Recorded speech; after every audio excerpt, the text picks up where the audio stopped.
We have seen more evidence of transmission in the summer schools and the camps than compared to what we saw during the school year.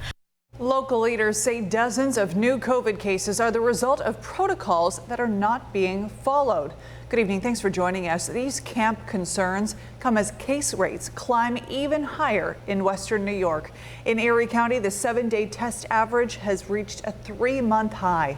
The case rate also meets the CDC's criteria for substantial rate of transmission.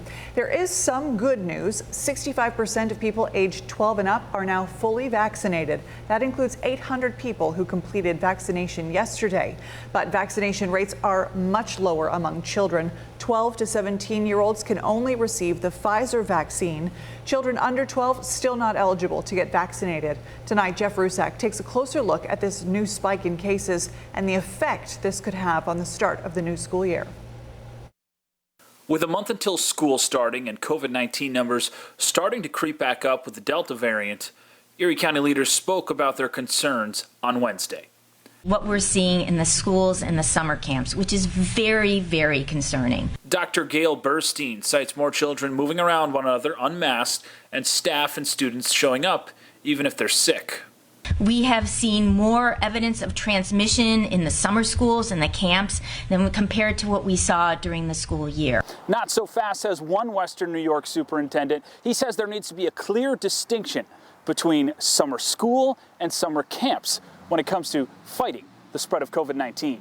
I think we've got to be clear about what's happening where. We had a meeting this morning. I've reached out since that meeting to make sure that I confirm the number.